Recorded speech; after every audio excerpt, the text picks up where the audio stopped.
మధ్యప్రదేశ్లోని మాజీ BJP MLA Harvansh Singh Rathore ఇంట్లోనైతే ఐటీ అధికారులు దాడులు చేశారు. ఈ దాడుల్లో షాకింగ్ నిజాలు బయటపడ్డాయి.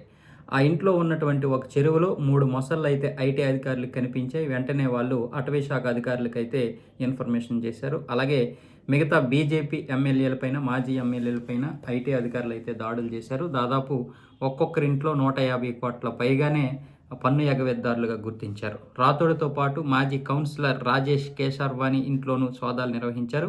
రాథోడ్ 155 కోట్ల పన్ను ఎగవేతకు పాల్పడినట్లు అధికారులు గుర్తించారు. ఆయన ఇంట్లో 3 కోట్ల నగదుతో పాటు కోట్లు విలువ చేసే బంగారం, వెండి ఆభరణాలను కనుగొన్నట్లు అధికారులు తెలిపారు.